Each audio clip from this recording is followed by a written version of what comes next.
Look what we have here, Michael Sterling sneered, his voice dripping with condescension as he gestured towards the 20-year-old who had just walked into the elite London boxing gym. Looks like someone got lost on the way to the local youth club. The rhythmic thud of punches hitting the heavy bags ceased abruptly. All eyes turned to Thandiwe Nkosi, who clutched a worn sports bag, her old trainers scuffed and gray. Her dark skin contrasted sharply with the pristine, minimalist white interior of the exclusive facility, where monthly fees rivaled a quarter's minimum wage. Michael Sterling, the reigning men's world boxing champion for 2 consecutive years, was as infamous for his vicious taunts as he was for his devastating uppercuts. At 28, his career was built on viral social media provocations and controversial statements that generated millions of views. His latest Instagram post, a photo of him flexing with the caption, "When you're naturally superior, equality is just a myth," had already amassed 3 million likes. "Sorry," Thandi muttered, checking the address on her cracked phone screen. "I thought this was for the community outreach program." Michael's laughter echoed through the gym, a grating, insincere sound. "Community program? Darling, this isn't a charity. We train real athletes here, not social experiments for the underprivileged." Thandiwe Nkosi had arrived in London only 8 months ago, carrying the hopes of a South African family who had pooled every last penny to give her a chance. She worked 14-hour days cleaning offices and driving for a rideshare app to afford a tiny room she shared with 3 others in a cramped East London flat. The community outreach program was her only path to a proper training facility. "The program exists," a firm voice cut through the tension. David Rodriguez, a seasoned trainer and the gym's owner, emerged from his office, a folder in hand. "And Thandiwe Nkosi is on the approved list." Michael rolled his eyes dramatically. "Seriously, David? Are you turning my training ground into a social services hub?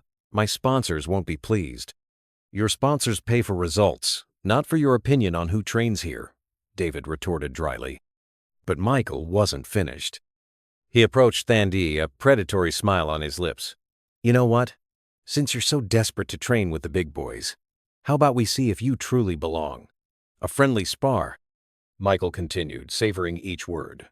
"You against me. 3 rounds. If you can last, you can stay. If not." He made a dismissive gesture with his hand. Thandiwe felt the weight of every gaze. She knew this was a trap, a public humiliation designed to crush her spirit before she even began. Yet, there was an unshakable flame in her eyes that Michael couldn't quite decipher. "I accept," Thandiwe said calmly. Michael frowned, expecting tears or pleas. "Are you sure? Because when I'm done with you, you'll question whether it's worth dreaming so big." "I'm sure," Thandiwe repeated, and for the first time since she arrived, she smiled. What Michael Sterling didn't know was that he was about to discover why. In the dusty training grounds of Soweto, South Africa, Thandiwe Nkosi was known by a very specific nickname, the Shadow.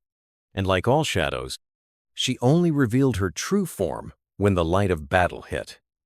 While Michael was already planning how to turn the humiliation into viral content for his social media, David Rodriguez watched the determined gleam in Thandiwe's eyes and felt a familiar chill, the same one he felt when he recognized a truly special talent disguised as apparent vulnerability. If this story of prejudice and determination is gripping you, don't forget to subscribe to the channel, because what happened in those 3 rounds was so unexpected that even today, people wonder how an ordinary young woman from East London managed to rewrite the rules of a sport dominated by the elite. News of the friendly fight spread through the gym like wildfire. In less than an hour, several boxers, trainers, and even some sports journalists were making their way to witness what promised to be cruel entertainment for social media consumption. Michael Sterling versus an unknown South African. 3 rounds, 16-ounce gloves. David Rodriguez established, trying to downplay the impending massacre. "No bets, no live broadcast, just sparring." Michael scoffed. "David, relax. It'll be quick." Probably won't even make it to the 2nd round. He was already recording stories for his Instagram, narrating to his millions of followers. "Guys, you won't believe what's happening here. Some random girl wants to challenge me. I'm going to teach her a lesson in humility she'll never forget. Comments flooded in. Destroy her, Michael. These people need to know their place. Show them why you're the king. While Michael basked in the attention, Thandiwe silently made her way to the locker room. Her hands weren't shaking. They never did before a fight. But her heart hammered with a mix of controlled anger and painful memories she tried to keep buried. David followed her. Thandiwe, you don't have to do this. I know the program is important, but it's not worth getting hurt over his arrogance. I won't get hurt, Thandiwe replied calmly, testing the borrowed gloves. He's been world champion for 2 years. He has professional technique, knockout power, experience, David warned. And I have something he'll never have, Thandiwe interrupted. Looking directly into the veteran trainer's eyes, David frowned. What would that be? Hunger. The word echoed in the modest locker room. David Rodriguez had trained hundreds of athletes over 30 years, but he had rarely heard that word spoken with such conviction. There was something in Thandiwe's eyes, an intensity he had only recognized in true predators of the ring. Tell me something, David said, sitting next to her. Why did you take it? Why not just ignore his taunts? Thandiwe closed her eyes for a moment. Memories flooded back. The dusty streets of Soweto, her grandmother's whispers, begging her to stop fighting. The feel of fists connecting with surgical precision. The nickname The Shadow, whispered with fear and respect in the informal street circuits. Because I've lived this story before, she finally said. People like Michael think they can break us with words, with contempt, with the certainty that we are inferior. But they forget one important thing. What would that be? Those who grow up fighting for survival don't fight just for sport. They fight to exist. David felt a chill run down his spine. There was something prophetic in those words, as if Thandiwe were revealing not only her motivation but prophesying Michael's fate. Outside, Michael continued his performance for the mobile cameras. Look at what that girl is wearing, he sneered, pointing to Thandiwe's worn-out trainers left in the locker room. I bet she's never even stepped in a real ring. She probably learned how to box by watching YouTube. Laughter echoed through the gym, but some of the more experienced boxers remained silent. There was something about Thandiwe's posture, the way she had accepted the challenge without hesitation, that aroused an instinctive caution. Julian Thorne, a former light heavyweight champion who now trained at the gym, whispered to his sparring partner, Man, I don't know. I've seen that calm before. Sometimes the quiet ones are the most dangerous. Michael, however, was too far gone in his own arrogance to notice the warning signs. You know what the problem is with people from developing countries? He continued to the cameras. They confuse desperation with skill. They think that just because life is hard, they automatically know how to fight. Thandiwe emerged from the locker room at that very moment, wearing simple shorts and a tank top that revealed surprisingly defined arms for someone who had supposedly never trained seriously. Her movements were fluid, economical, like a cat preparing to strike. Ready to learn? Michael asked sarcastically. Always, Thandiwe replied. What Michael Sterling didn't know, and could never have imagined, was that the Shadow Nkosi had started fighting at the age of 10 on the back streets of Soweto, not for sport or fun, but because it was either that or starve. By the time she was 14, she was defeating men twice her age in underground fights that earned enough money to keep her family alive for another week.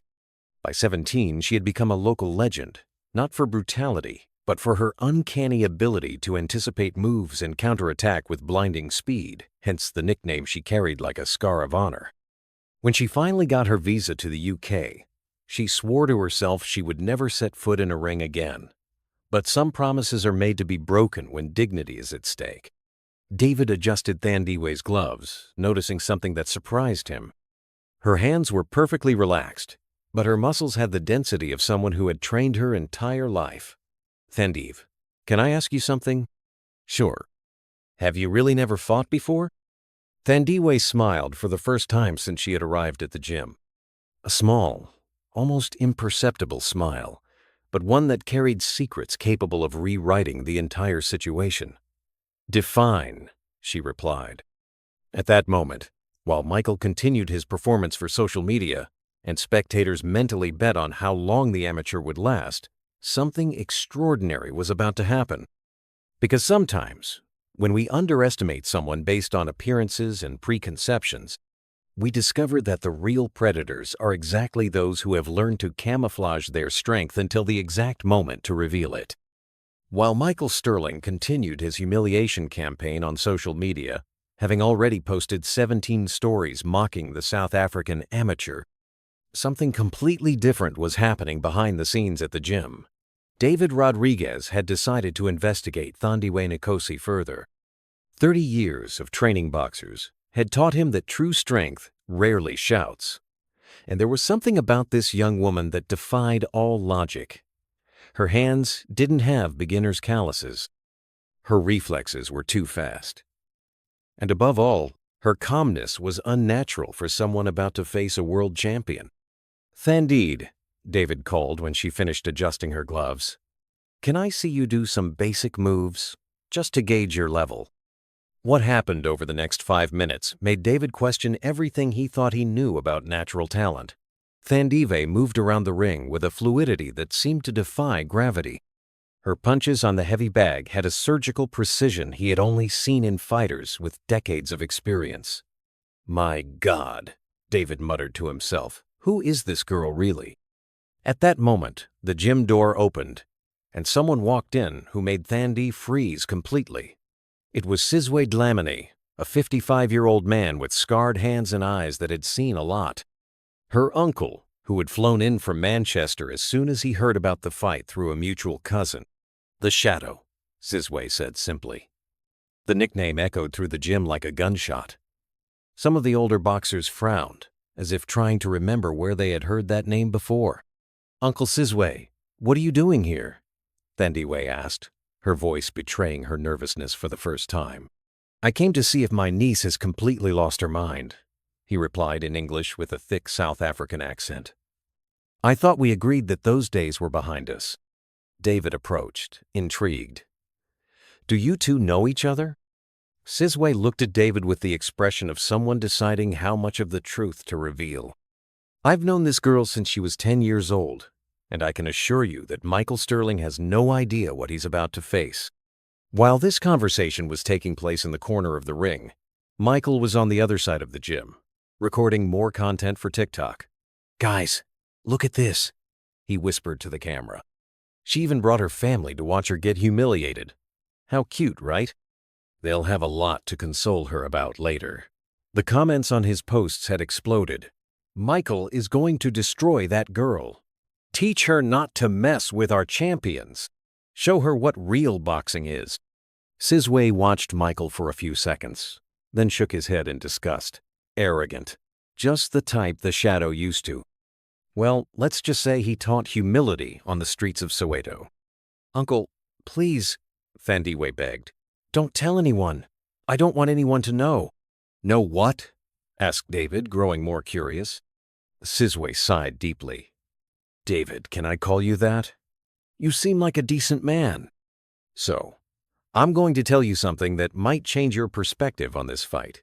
He pointed to Thandiwe, who was now warming up alone in the corner. "That girl over there was considered the best street fighter Soweto ever produced, the Shadow." "Street fighter?" David repeated, his eyes widening. "At 14, she defeated men 3 times her size. By 17, she had a reputation that made hardened criminals respect her. The Shadow Nkosi wasn't just a nickname. It was a warning." Sizwe paused. "She stopped fighting when she got her visa to come here. She swore she'd never set foot in a ring again." David looked at Thandiwe with new eyes. "Then why did she agree to fight Michael?" "Because," Sizwe said, "some people confuse kindness with weakness, and the Shadow never tolerated being underestimated because of her color, her gender, or her background."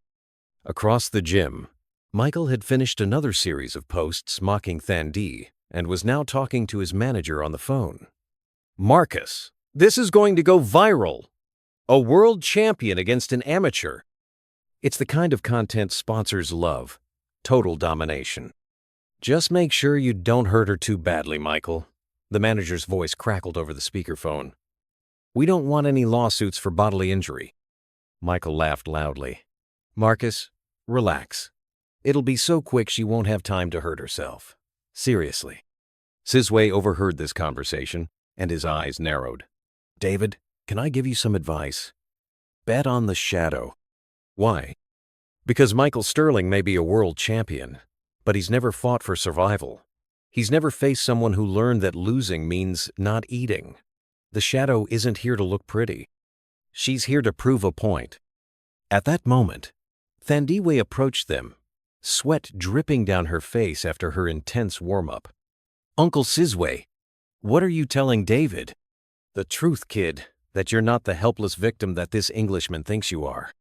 Thandiwe looked around the gym, noticing that some of the other boxers were now watching her with renewed curiosity and respect. Uncle, I really don't want to. Don't want to what? Sizwe interrupted. Show them who you really are, the shadow.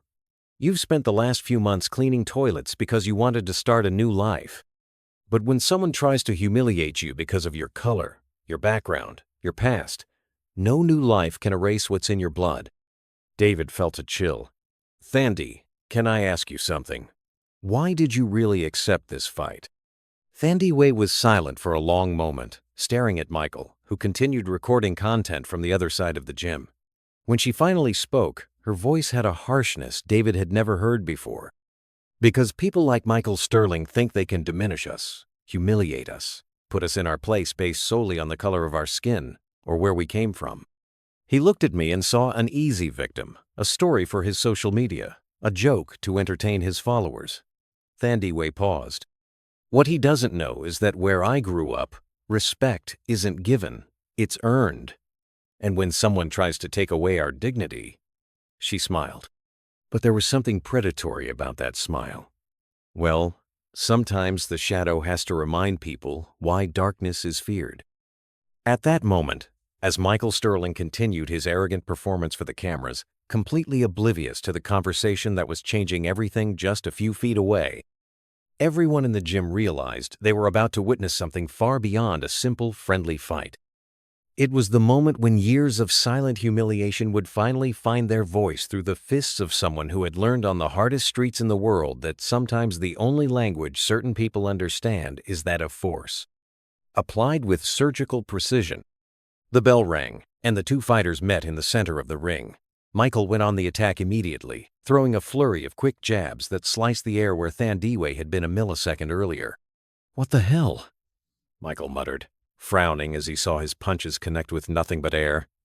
Thandiwe moved like smoke, always one step ahead, always out of reach. Her feet slid across the canvas with a fluidity that defied physics, as if she could predict every move before Michael even thought to make it. Stay still, girl, Michael shouted in frustration, increasing the force of his punches. Then it happened. At the exact moment Michael lost his balance after a poorly calculated cross, Thandiwe counterattacked. Her left fist connected with the side of Michael's face with a sharp, sickening sound that echoed throughout the gym. Michael staggered backward, touching his face in disbelief. He had never been hit with such precision by a smaller opponent. Impossible, he whispered, but Thandi was already moving again. What followed was a demonstration of martial artistry that reduced the gym to absolute silence. Thandiwe wasn't just fighting. She was conducting a symphony of controlled violence. Every punch was calculated. Every movement had purpose. Every dodge seemed choreographed. Michael, desperate, tried to use his weight and reach advantage, but it was like trying to catch a shadow with your hands. For every blow he landed, he received 3 in return. For every advance he made, Thandiwe had already anticipated and counterattacked. "Who is this girl?" someone in the audience shouted. Sizwe smiled from where he watched. "The shadow Nkosi," he murmured proudly. The moment of truth came in the second round. Michael, already panting and his face marked, realized he had made the biggest mistake of his career. His arrogant social media posts continued to be shared, but now the comments had completely changed in tone. "Michael's getting beaten up by an amateur. Where's the world champion?" That South African is destroying him. Eleanor, his manager, shouted frantic instructions from the corner. But Michael could barely hear her over the roar of the crowd, which was now openly rooting against him. That's when Thandiwe decided to show her true colors. The Shadow was never just a nickname, she said calmly, approaching Michael, who was backing away against the ropes. It was a warning. The combination that followed was so fast that the mobile cameras could barely capture it. Jab, cross, hook, uppercut. 4 punches in less than 2 seconds, all connecting with surgical precision. Michael collapsed onto the canvas like a demolished building. The gym exploded. People screamed, cheered, filmed everything for social media. Michael tried to get up, but his legs wouldn't respond. For the first time in his life, the undefeated world champion had been knocked out by someone he had called a social project. 10! David shouted, officiating the fight. Knockout! Thandiwe calmly walked over to the corner where Michael was being treated. You said you wanted to teach me a lesson, she said softly. I hope you learned that respect isn't earned by color, nationality, or bank account. It's earned by character. Michael looked at Thandiwe with eyes filled with tears of humiliation. And for the first time, something that could be respect. Eleanor rushed over to check Michael's phone. His stories mocking Thandiwe had gone viral, but now for completely different reasons. Thousands of comments ridiculed his arrogance. Michael getting destroyed by the person he called an amateur. That's what happens when prejudice meets reality. The Shadow Nkosi ended Michael's career in 3 rounds. Oh my God, Michael, Eleanor said, showing him his phone. You have to see this. Your account lost 500,000 followers in the last hour. Sponsors are canceling their contracts. Michael took his phone with trembling hands. His last post mocking Thandiwe had become a memorial to his own humiliation. The comments were merciless. Who laughed last, laughed best. South African taught that racist a lesson. The Shadow Nkosi, arrogant Michael. David approached Thandiwe, who was being celebrated by the entire audience. The Shadow, can I ask you something? Sure. Why didn't you tell them who you really were from the beginning? Thandiwe looked at Michael, who was still being helped to his feet, completely defeated physically and emotionally. Because sometimes people need to dig their own grave before they understand the size of the hole they've gotten themselves into. Sizwe hugged his niece proudly. You're still the Shadow. No, uncle, Thandiwe replied, watching Michael being led out of the gym under a barrage of sarcastic comments. The Shadow was who I needed to be to survive. Today, I showed who I really am. Someone who doesn't accept disrespect, but who fights for dignity, not cruelty. As the cameras continued to roll and videos of the knockout went viral on social media, one question hung in the air. Could a single fight rewrite not only 2 careers but the way an entire community views prejudice, privilege, and the true measure of human strength? 3 months later, the contrast couldn't be more brutal. Michael Sterling, once an undefeated world champion, sat in the modest apartment he had rented after losing his luxurious Chelsea penthouse. His sponsors had canceled all contracts after the viral video reached 70 million views in a week. Michael Sterling getting destroyed by the woman he called an amateur had become the most shared meme of the year, turning his arrogance into a global joke. Nike, Adidas, Gatorade, all the brands that once paid millions for his image now refused to even return his calls. Eleanor, his former manager, had been clear in their last conversation. Michael, you don't understand. It's not just about the fight you lost. It's about who you showed yourself to be. No one wants to associate their brand with prejudice and arrogance. Meanwhile, on the other side of London, Thandiwe Nkosi was signing her first professional contract with Global Impact Promotions.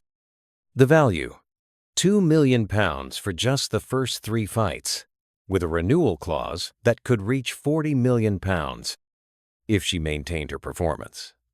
The Shadow Nkosi had become not just a sporting phenomenon, but a symbol of resilience. Brands that valued authenticity and overcoming adversity lined up to sponsor her. Under Armour launched an entire line inspired by her story. Earned, not given. David Rodriguez was in the gym office when he received an unexpected call. Hello, David. This is BBC Sports. We want to make a documentary about how you discovered the Shadow Nkosi. I didn't discover anything, David replied honestly. She always knew who she was. She just needed someone to respect her before seeing her fists in action. The transformation of the gym had also been dramatic. The community outreach program, once a modest initiative, now received donations from across the country. Young people from disadvantaged communities arrived daily, inspired by Thandiwe's story. The waiting list had more than 700 names. Sizwe Dlamini visited his niece regularly, always with the same pride shining in his eyes. "Remember what I said about hunger?" he asked during one of his visits. "You proved that it's not about where we come from, but about the fire we carry inside." Michael, for his part, had tried several times to reinvent himself. He created a YouTube channel apologizing, but the comments were merciless. He tried to return to boxing, but no major promoter would accept his terms. His savings quickly evaporated without the income from sponsorships. In a desperate interview for a third-rate podcast, Michael finally said the words he should have said months earlier: "I was completely wrong." Thandiwe Nkosi wasn't just an exceptional fighter. She was a person I should have respected from the very beginning. My prejudice blinded me to her greatness. But the internet has a long memory. The clip became a meme again. Michael trying to apologize after losing everything. Thandiwe, when she heard about the interview, showed the class that had always set her apart. "I don't have any anger toward him," she said during an interview with Sports Illustrated UK magazine. "Anger consumes those who carry it. I'd rather use my energy building bridges for other young women like me." Her foundation, Shadow Dreams, had already helped 400 young women from disadvantaged communities obtain scholarships and sports opportunities. The foundation's first gym was to be opened in Soweto, South Africa, in the same informal training grounds where she had discovered that her fists could be more than weapons for survival.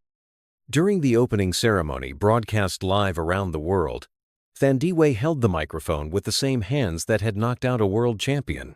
"This story is not about revenge," she said, her voice echoing through the speakers. "It's about dignity. It's about proving that respect is not earned by privilege, but by character." The audience erupted in applause. But she wasn't finished. "Michael Sterling gave me the greatest gift of his life. He underestimated me. And when someone underestimates you, you have a choice. You can let it destroy you, or you can use it as fuel to become unbeatable." David Rodriguez, watching from the front row, wiped away a discreet tear. He had trained champions for decades, but he had never seen anyone transform humiliation into inspiration with such elegance. Months later, when the Shadow Nkosi became the unified world champion, knocking out her opponent in the same second round she had defeated Michael, the first person she thanked in her speech was not her trainer nor her family. "I want to thank all the people who tried to put me down, humiliate me, and put me in my place. You taught me that true power doesn't come from where we're born or the color of our skin. It comes from an absolute refusal to accept that others define our limits." Michael Sterling watched that fight on television in his rented apartment, alone. When the referee raised Thandiwe's hand, declaring her the new world champion, Michael finally understood the difference between talent and greatness.